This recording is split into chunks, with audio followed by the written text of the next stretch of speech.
What's up, everyone, and welcome to this latest edition of the Pinstriped Prospects Podcast, brought to you by Velocity 5 Sports, Restaurant, and Bar in Sterling, Virginia.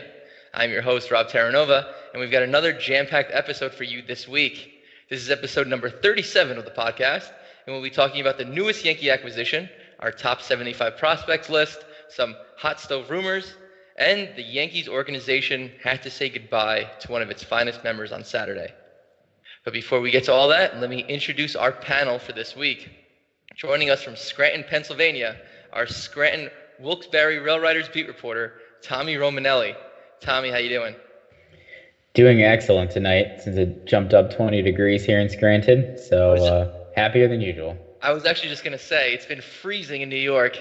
How are you holding up over there in PA? Finally starting to thaw out.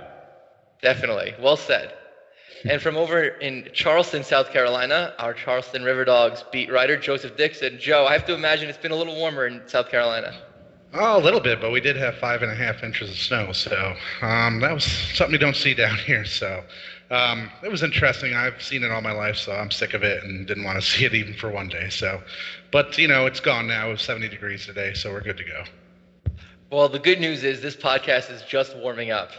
So with so much to get to, let's just dive right in. And as I mentioned at the top of the show, we have to start with some sad news. The Yankees organization on Saturday had to say goodbye to Derby the Bat Dog from over in Trenton. We want to send all of our condolences to the Trenton Thunder. Derby was really a huge part of that family and of the whole Yankee organization. He was featured in the E60 documentary, which was called Family Business. I know I had the chance to go to Trenton and see him up close. Guys, any thoughts, any memories with Derby, the Bat Dog? Well, I never got to actually see Derby in person, but, it's for the Trenton Thunder fans and the team and, the players that got to hang around Derby. I'm sure this is a really tough time for them. And the Bat Dog is a staple at the Thunder level. So, like you said, the condolences definitely go out to everybody and, hope for the best for it all. Yeah, and I didn't really get to know Derby at all, but of course, Matt Cardos, our writer in Trenton, had a very good article about him that I encourage everyone to read. Definitely, Matt did put together a great remembrance piece. And for those of you who don't know, Derby was a second-generation Bat Dog. He followed his father, Chase. Derby died 20 days before his 10th birthday, so he did live a long life, all things considering, for a dog. He ran into some complications dealing with cancer, so really sad to see him go. He was slowed down in the last few months, and he is survived by his son, Rookie, and Rookie's going to be taking over the kind of bat boy duties for his dad. So the tradition will continue in Trenton, but as you can see, if you've read Matt's piece, or if you've gone to any Trenton Thunder game, he was definitely a big part of that family over there and of the whole Yankee system. So definitely a loss and a sad day. And as Tommy said, we send our condolences to Trenton. But moving on, some prospect news, the latest prospect news. The Yankees announced on Friday that they signed former Atlanta Braves infielder-outfielder Jace Peterson to a minor league contract with an invite to spring training. Peterson was certainly signed with the intent of competing for one of those vacant infield spots that are currently on the roster. Tommy, let's start with you. What was your first reaction to this move when you heard it? Well, surprised it was Jace Peterson, only because, it's just not a name that you think of all the time. But the one thing that I did expect from the Yankees was to bring in a bunch of, some competition into spring training. So just someone who could maybe they could catch lightning in a bottle with and possibly get somebody who could produce at the major league level. But I think it's a nice signing for them. The other hole that Jace could fill is that, somebody like Ruben Tejada that was in Scranton this year isn't with the organization anymore. He was traded to the Orioles. So he could be that veteran depth in AAA. But Peterson, he has some talent in him. He was a former first-round pick of the Padres, and that was back in 2011. Last year, he hit .215. He had a .635 OPS, and he hit 2 home runs. So, not great, but for a utility infielder, that's, if he could do better, then that would be great. He played 6 positions last year, including some positions in the outfield, so there's some versatility to him. But again, you want to push the young guys, let them know that their spots aren't guaranteed to them. Even a guy like Glaber, you want to let him know that he is fighting for a spot. So it certainly doesn't hurt, and we'll see how he can fit into the Yankees roster. Joe, anything to add to that? Well, yeah, it's not a bad signing, Jace Peterson. He's not going to be, a superstar or anything like that. He is versatile, and they signed him basically on the cheap. I think they signed him for $900,000 if he makes the majors or if he plays in the majors. He is out of options, so if they do bring him up, there's a chance that they could lose him if they try to send him back down. It's not a bad signing. It's not really one that I expected, but it's not a surprise either. So it's more of a getting a veteran guy with some veteran presence that if he has to be called up, in a pinch, he can come in and hold his own for a few days. But in a way, it's a little redundant of a signing as far as, you got guys like Ronald Torreyes and other guys who might be able to do the same type of job. But it's not a bad signing. It's just one that I wasn't expecting, and it's not a bad move, and it fits within their budget. So overall, you can't, it is what it is, so to speak. I was going to say, my first reaction was it felt like a lateral move. Nothing ventured, nothing gained, I guess, because with the depth that you have already, and Joe, I know you just kind of touched on this, why even bother with something like this? Because you've got guys like Wade and Andujar and Torres, and these guys are ready, and they seem to be just as good, if not better. So why even bother to make a move like this? So, one aspect of Jace Peterson is that he is a veteran presence, so and that will help develop those guys, Torres and Andujar and guys like that, who, he can mentor them and kind of show them the ropes a little bit and let them know what to expect once they do hit the majors. So it'll be interesting to see how he fits in. I don't think he'll make the Yankees out of spring training because I don't think they're done making moves, but you never know. If somebody gets hurt, we saw that with Bird last year. You have to start making, arrangements to, fill this position. So if someone does get hurt, then he's right there to step right in and do the job. And to build off that a bit, one big reason why he might be there is because if you think about it, what if Ronald Torreyes wins, the second or third base job? That if that's the case, they're not going to want to put Estrada or Andujar or Gleyber Torres on the bench and let them be the utility player. The Yankees don't have anybody to actually fill that role. So Jace Peterson would essentially fill that role, assuming nobody else comes in. So even though they have depth in that position in the rookies, you don't want to stunt their growth. So they really don't have depth in terms of like a utility player that could come off the bench and sit there all season and play sparingly. And again, he's 25 years old. He is a veteran. He came up, I believe, in 2014. So first round pick, maybe a coach in the Yankee system could figure out something that he couldn't with the Braves or the Padres. Okay. Well, it is only January 9th, and the deal is only 4 days old, but we are in the business of making knee-jerk reactions and conclusions. So I'll throw this at you guys quickly. Does Jace Peterson make any contributions to the Yankees in the 2018 season? Yeah, I think so. Unless they sign another player just like him with the similar skill set.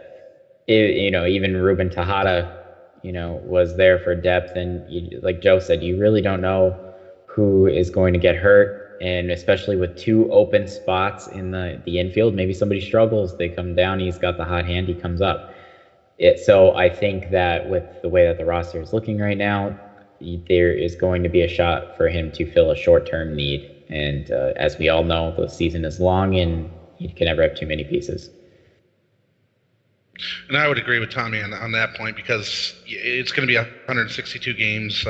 We saw Pete Kozma come up for a little while last year. He reminds me of that type of player, except with more experience. So it's not a bad move. I think Pete Kozma was just picked up by the Padres, I believe, if I remember correctly. But it's that type of he's that type of player. He's a solid player, but he's not going to turn too many heads. But he'll be a solid piece to fill in for a few games if somebody gets hurt. All right, and changing gears to some other prospect news, one obviously by addition, another by subtraction. Cito Culver went to Instagram to announce that he signed with the Miami Marlins.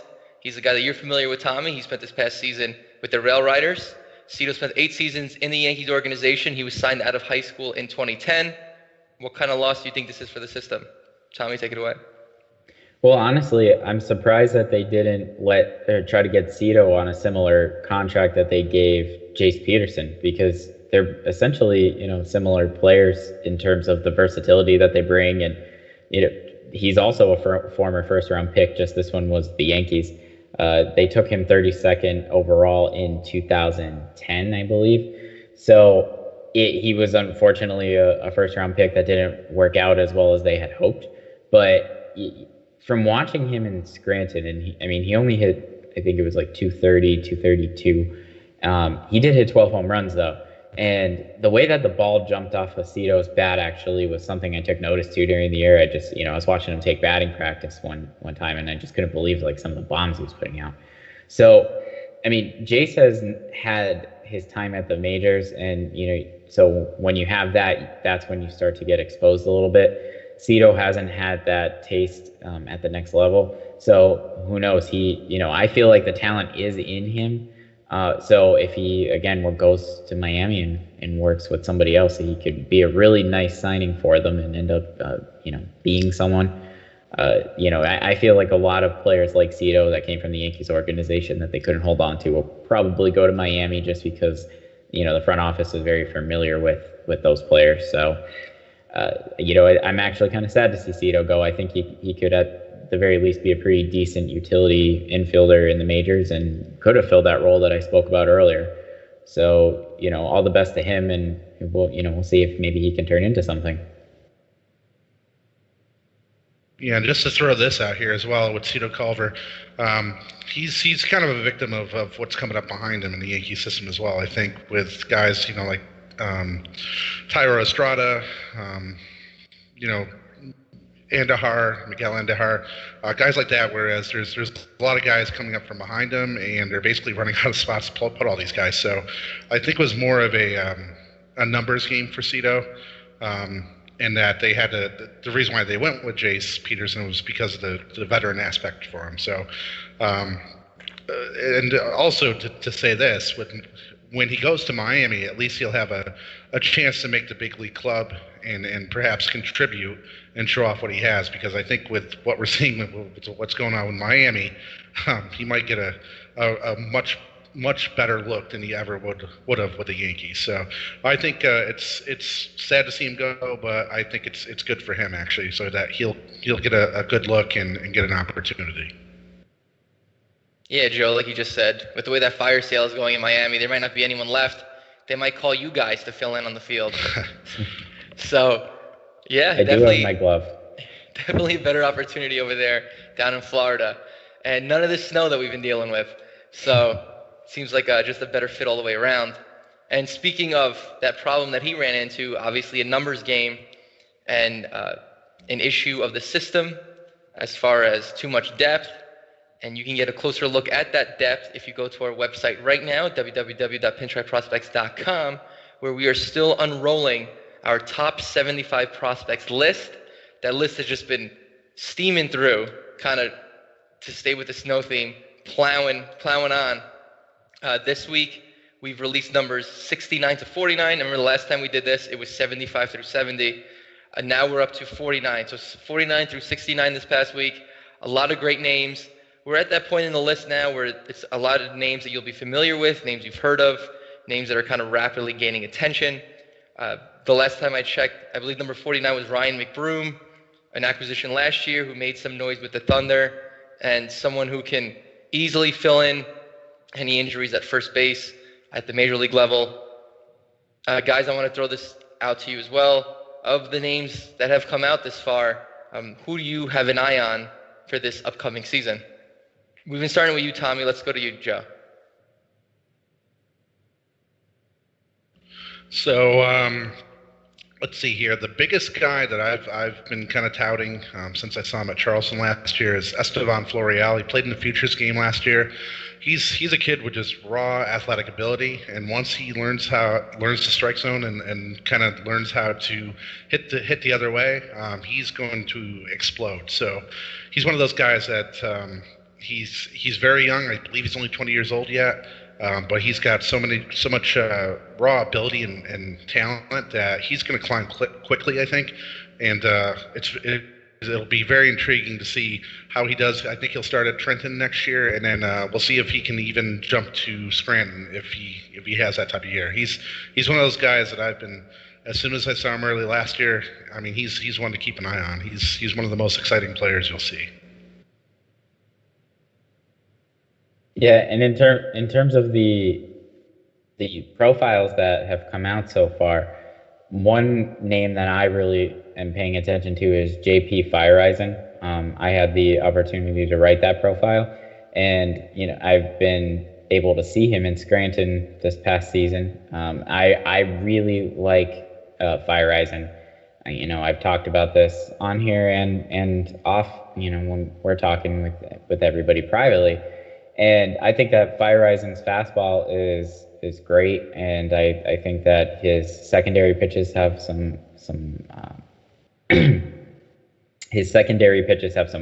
work that needs to be done, but it's definitely a possibility that he could come up and maybe the ceiling is closer, but I feel like maybe more of a middle relief type guy, like more of a Tommy Kahnle, where he could come in and bridge the gap to a better pitcher, a closer. But I do feel like Fireisen has a shot.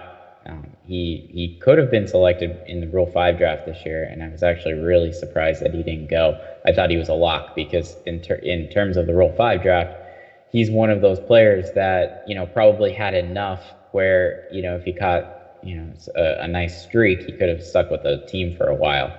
But the Yankees were fortunate enough to retain him, and I really look for 2018 to be the year that he either takes a step up to the next level or doesn't. So this could be really a make or break year for him. I do remember we were talking about guys that we were expecting to go in that Rule 5 draft. You did mention Fireisen, and I really remember that because I mispronounced his name, and you very graciously corrected me, so thank you. So he's someone that I also have in mind, and someone that I'm looking forward to as well, that is going to develop. Well, it's really hard to forget his name, in my opinion, just because, it's PR gold. Come on, the fire is rising. So that's good. I'm really hoping to see that in the Bronx this year. And that'll make for a good graphic. Maybe our graphic connoisseur, Rob Pimsner, can make that graphic for the Yankees. We'll see. He takes care of everything in Staten Island. I had a chance to spend the whole season in Staten Island, and all those graphics were money, especially for Star Wars night. But we're getting sidetracked. To get back to the topic at hand, for those of you who haven't checked out our profiles, as I said, we are profiling the top 75 prospects in the Yankees farm system. And for a lot of teams, 75 would be a stretch. For this farm system, it was tough to narrow it down to 75. And again, if you haven't looked at those yet, not only is it a rundown of everything the player has done to this point, it is also a scouting report on the player and a 2018 outlook and prediction. So definitely go check all of those out, make notes, and if we're right, we'd appreciate the kudos, and if we're wrong, you can call us out on it. But definitely check it out. It's a great feature and something that we're looking to build on going forward. As we've mentioned and advertised in a lot of different places, the website will have a brand new player database come March, a lot of great new features. You'll be able to see a lot more video, a lot more information on these prospects, miles per hour, everything. Everything you need to know is coming. It's going to be a state-of-the-art, revolutionary player database, something you won't get anywhere else. So as they say, the best just got better. So stay tuned for that. That will launch in March of 2018. And to make sure that you're up to date on everything Pinstripe Prospects, don't forget to follow us all over social media. We're on Instagram, we're on Facebook, we're on Twitter. All of us individually as reporters, and also the company has its handle as well. And as always, all of the latest up-to-the-date content is available on the website, www.pinstripeprospects.com. So guys, moving on here, we do have a lot more to get to.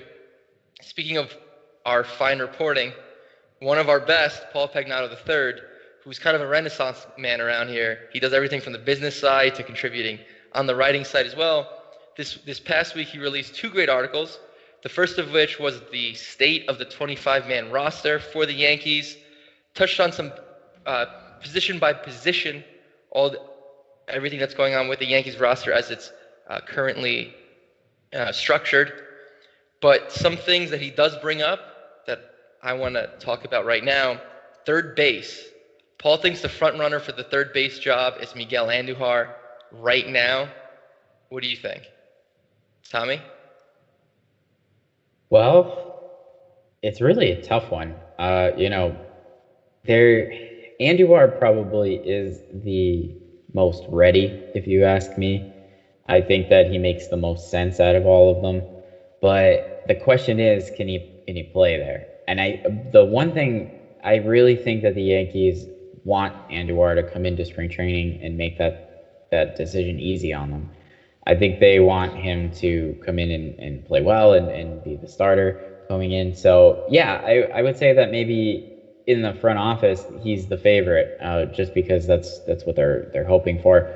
I was surprised he didn't play a little bit more last year, just to see, they knew that they were probably going to be, looking to shop Headley. They didn't know if, I don't even know if they had Frazier at the time when he came up, but at some point you probably realized that Andujar was going to push for third, so it would have been nice to see him get his feet wet a little bit last year, more than just a game, especially after he went, 3 for 4.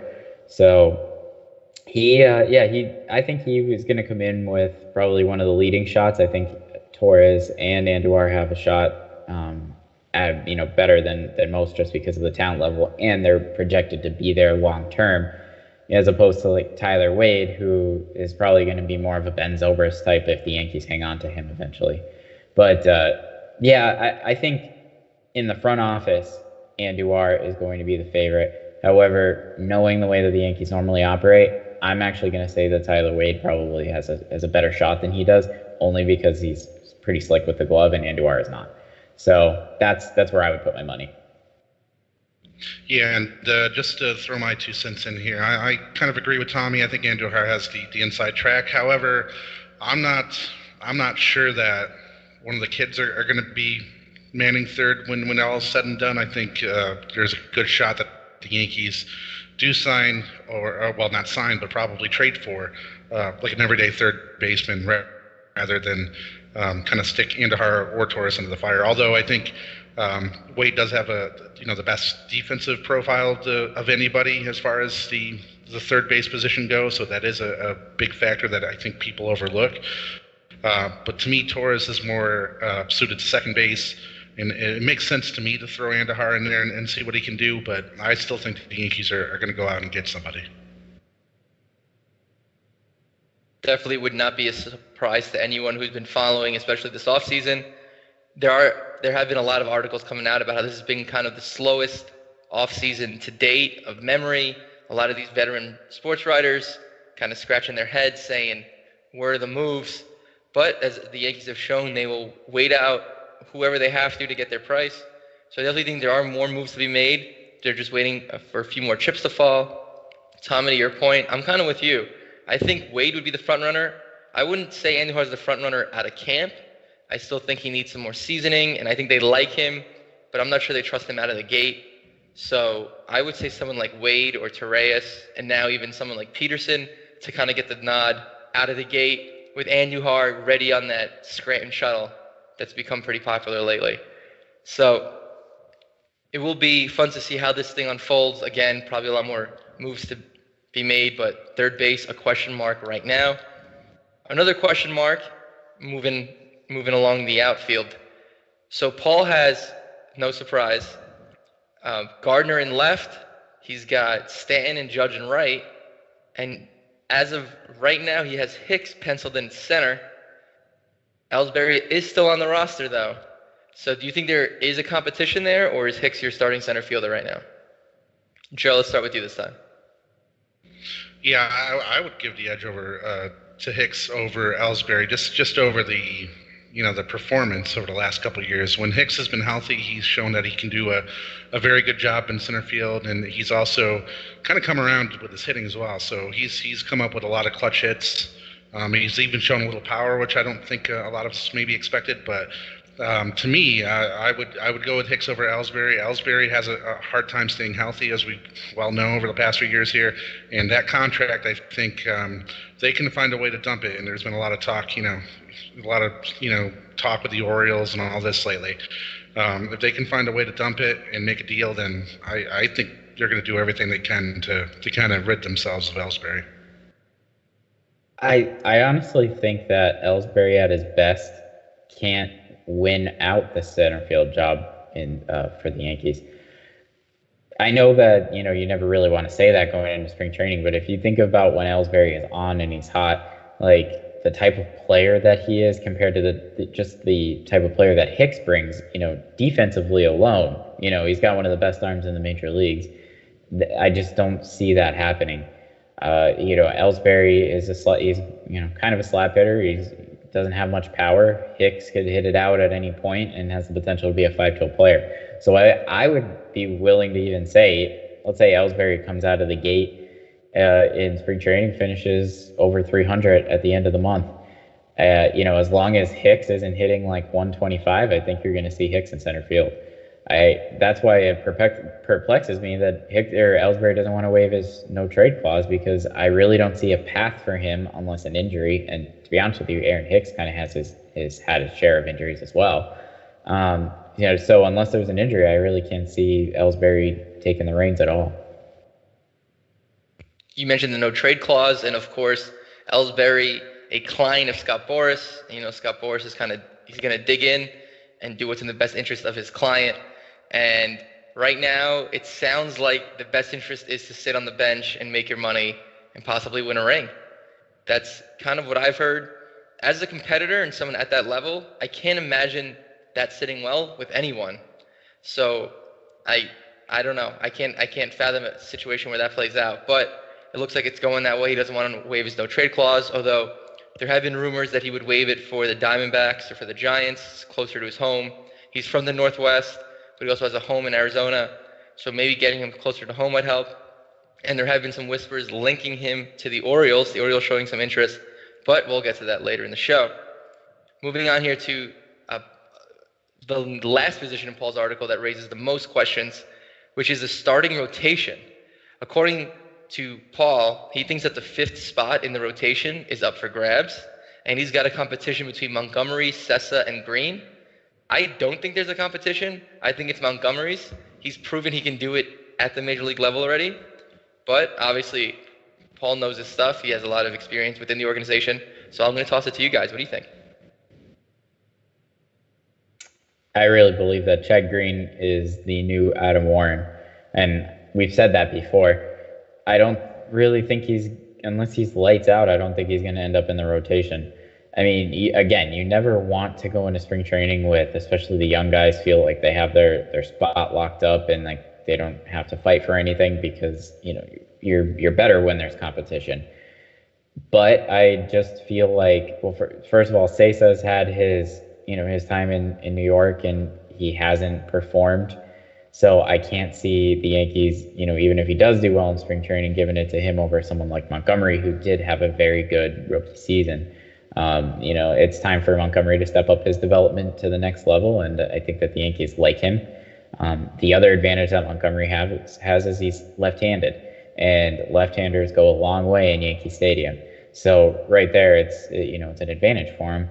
And I just think that Chad Green is way too valuable out of the bullpen in order, rather than having him in the rotation, just because he's that spot start guy. He'll give you length, and actually Warren is still there, so he could do that too. But he's probably gonna be a little bit more of a reliever this year. So I can't see Montgomery's spot up for grabs. Maybe only if like somebody like Acevedo or Chance Adams really grabs the rails, then maybe they go with a guy with probably a little bit higher upside. Otherwise, I don't see it. Yeah, and I'm with Tommy on that one as well, because Jordan Montgomery came up and he did a very solid job for the Yankees. And as he mentioned, you need a lefty at Yankee Stadium in the rotation. Chad Green, he kind of reminds me, this is going back years and years, when Mariano Rivera, they tried, in the minors to make him a starter. And then when he came up, he excelled as a reliever, and he just kind of stuck in the bullpen. And I see the same trajectory for Green, because you need guys like that in your bullpen and give you a little bit of length and can hold the game down. Whether you have the lead or you're trying to come back in the late innings, you need a guy like Green to keep you in there. I think his value is more in the bullpen than it is in the rotation. And as Tommy mentioned, Sessa really struggled last year. It'd be hard to see him get a real good shot. So I would stick with Jordan Montgomery. He more than fit the bill last year, especially as a fifth starter. And I would just stick with him. He's a known quantity at this point. He's only going to get better. I would have to agree with you guys on that. Absolutely. I think Montgomery's a shoo-in, but with a lot of health issues in the starting rotation, any of these other guys can step in. And as far as that analogy, Joe, of Chad Green to Mariano Rivera, here's to hoping you're right. Here's to hoping he becomes a lockdown closer one day for the Yankees and is closing World Series left and right, and hopefully is kind of the backbone of another dynasty. So now to Paul's other article, where he recaps the Yankees' offseason moves to this point and makes some predictions of what's left, what might be coming next, and what he thinks the Yankees should do. And that's the part of the article that I want to talk on and get your guys' reaction of, because he does bring up some interesting takes. The first is third base, where he says the Yankees should just suck it up and sign Todd Frazier to a 3-year deal. He says that there's no reason to wait for Machado because Machado won't be worth the money. He mentions that, in his opinion, Machado takes at-bats off, takes games off. He's not the kind of guy you want in a clubhouse, and that Frazier was such a big part of that run last year, and he's great for the clubhouse and its chemistry. So he says, sign Frazier to a 3-year deal, and by that point, you've got Andujar, you've got Wade, you've got other guys ready and there, and don't wait for Machado. What's your reaction to that, guys?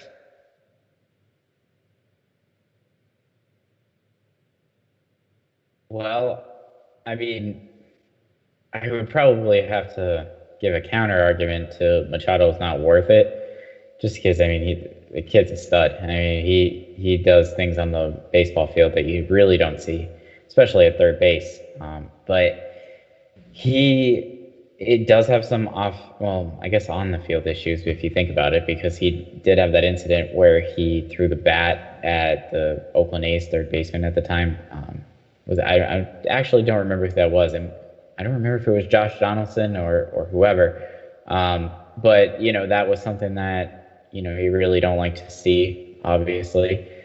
But he was also still young. Hopefully he's learned from that. But the one thing that the Yankees have always been stellar at is they don't sign guys who are going to be a problem, in the clubhouse or off the field.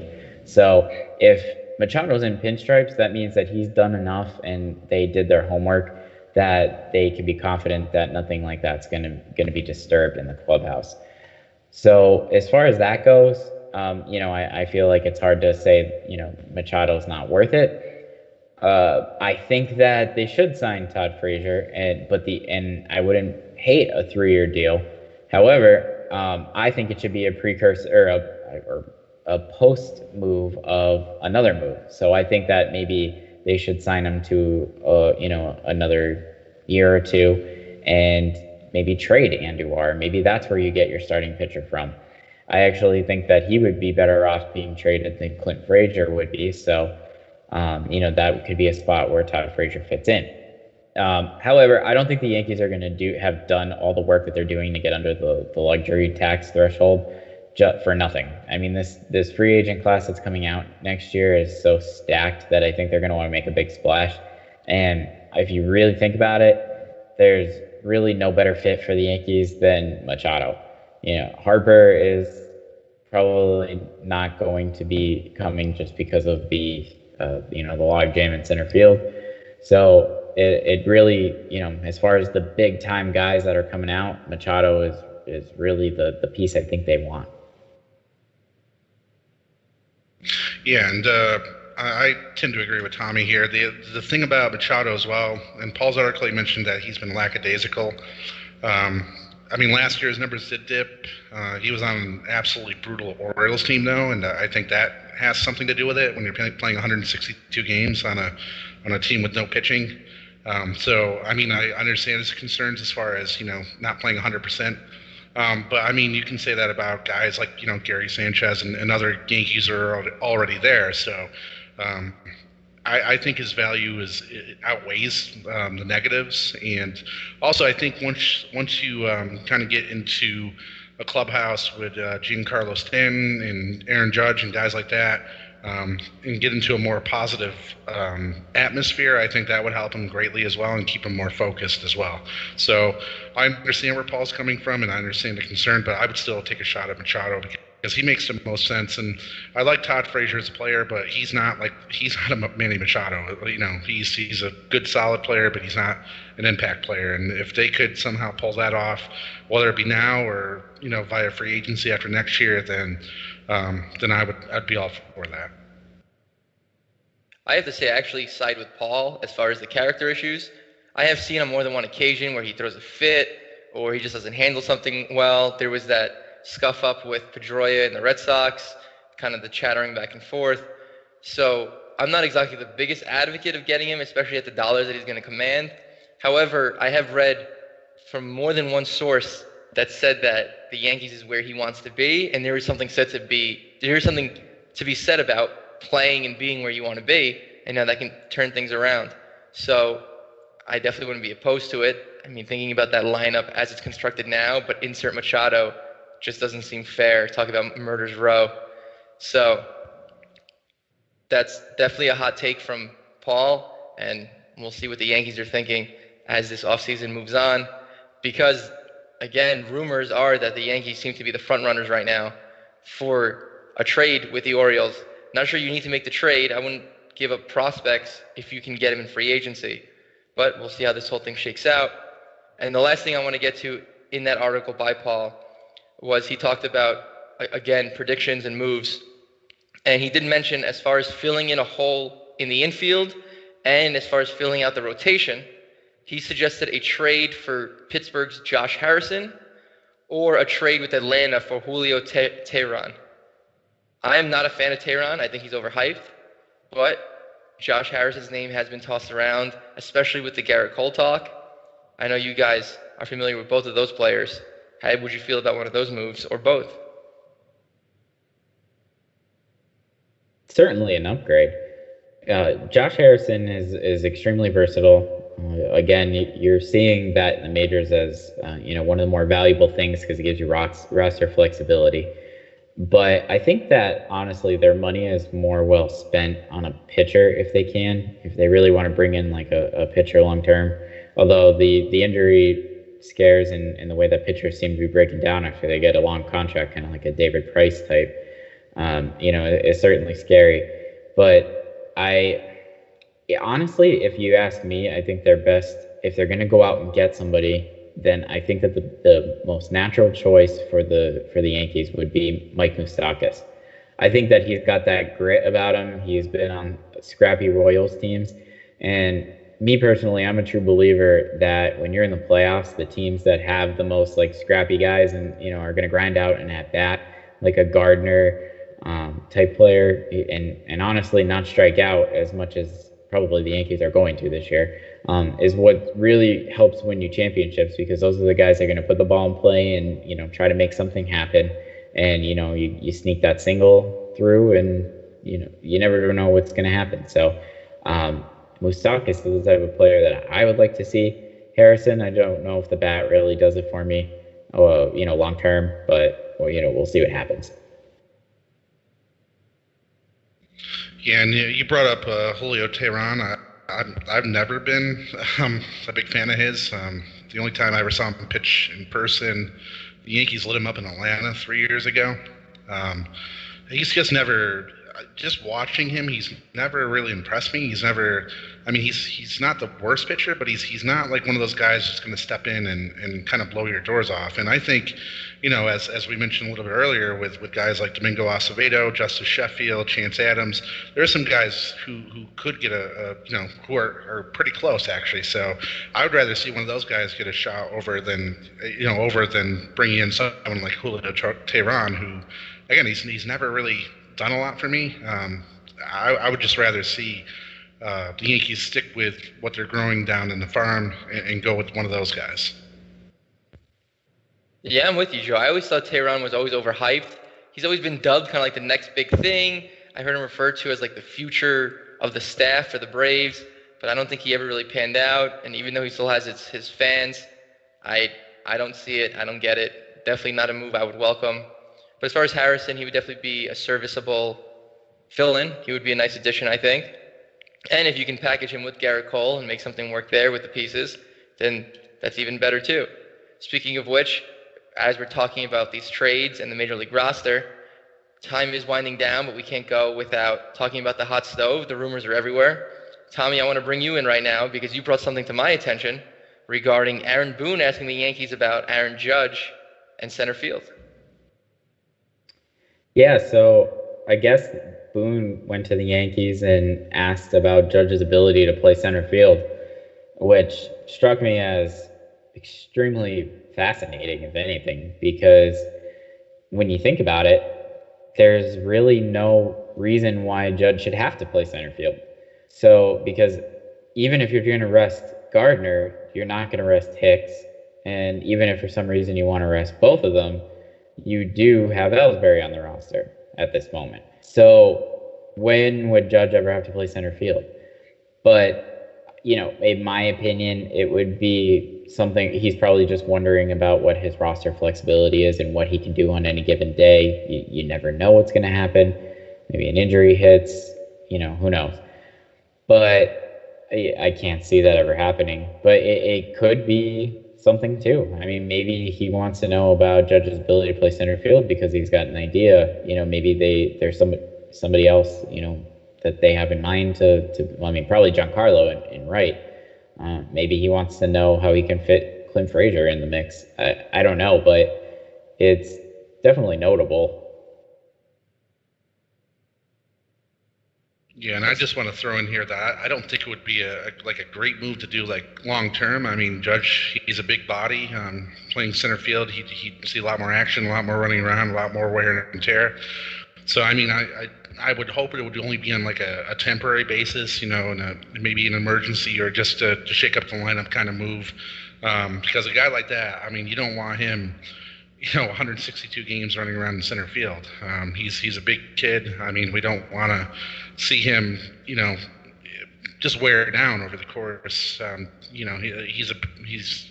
His size alone is going to wear him down if he's out in center field running around. So, I hope it's more of a flexibility type debate rather than let's stick him in center field permanently type thing.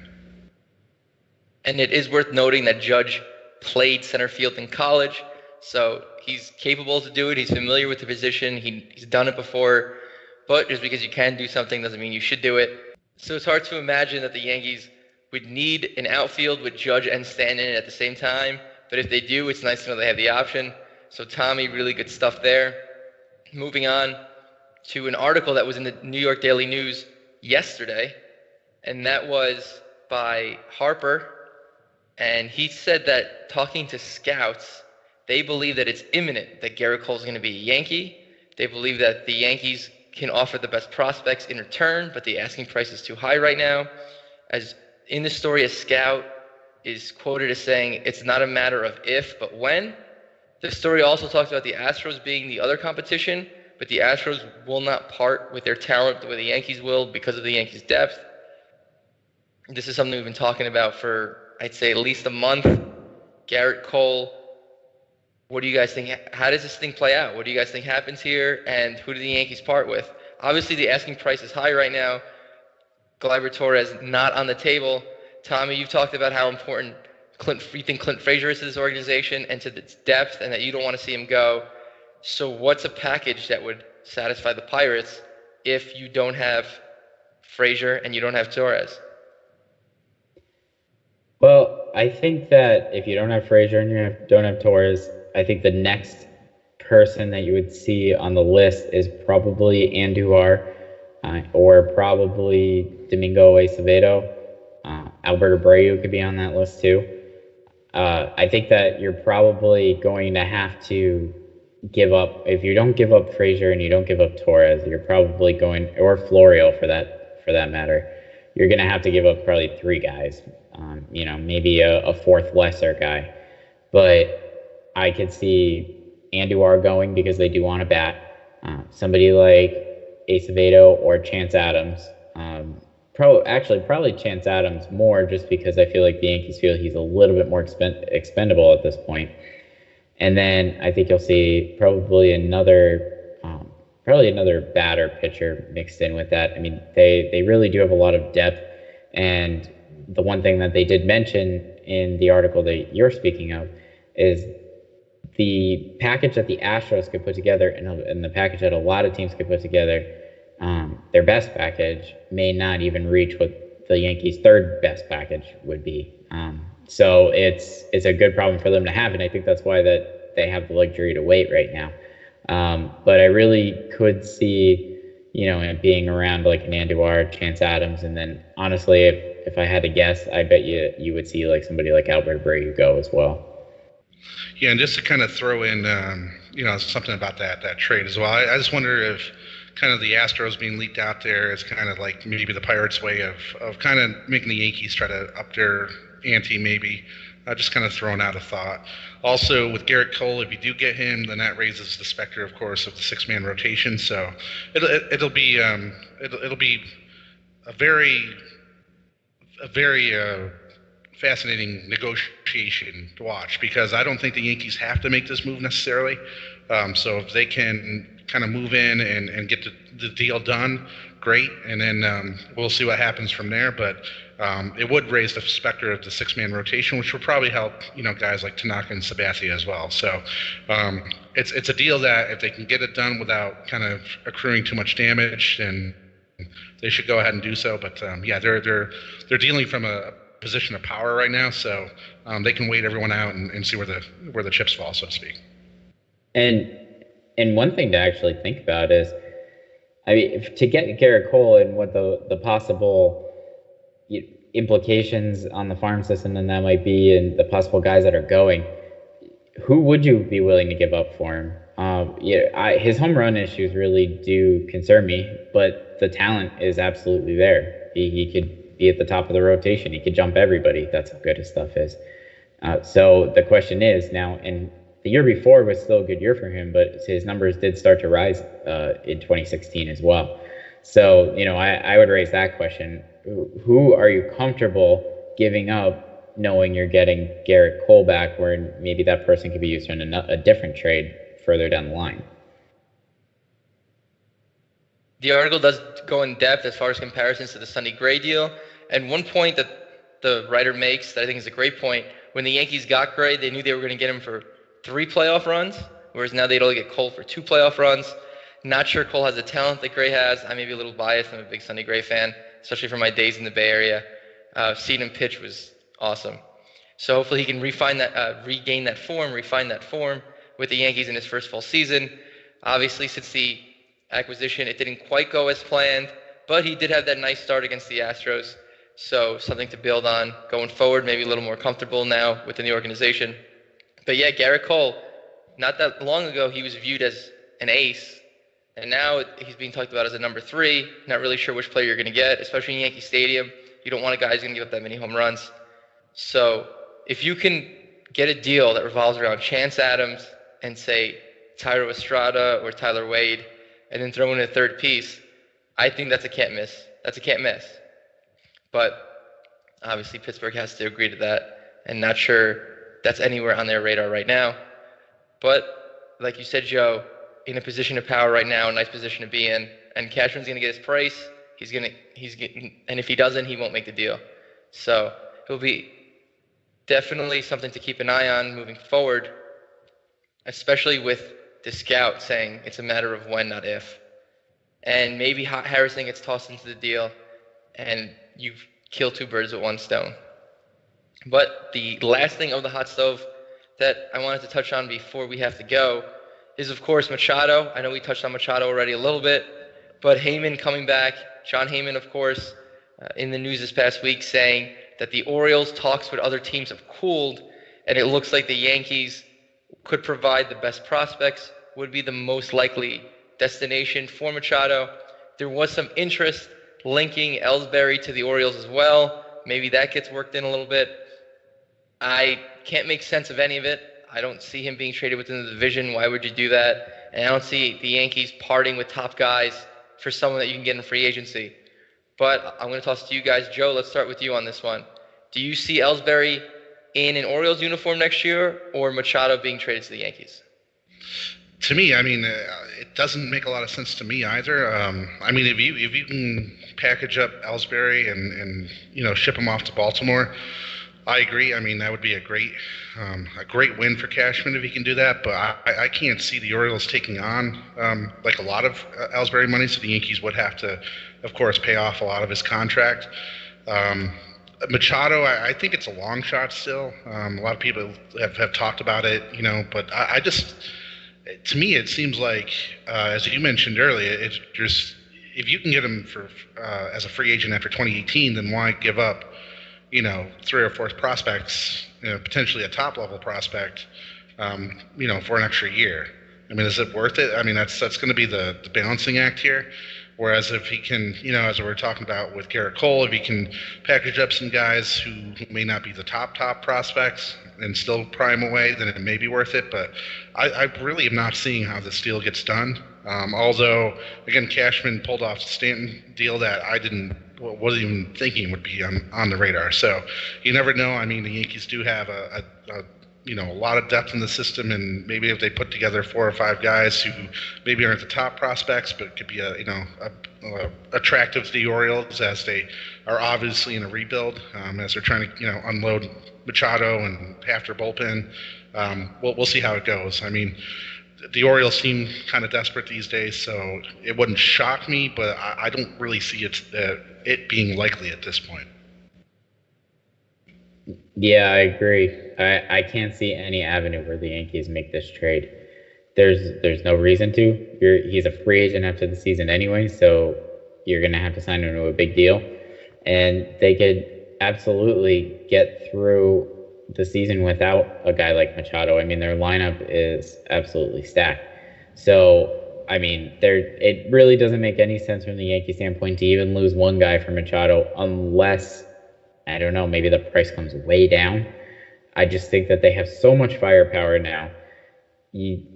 How much more can they add? And Machado is a really good player, but a pitcher seems like the more obvious path at this point if they're going to trade away the prospects.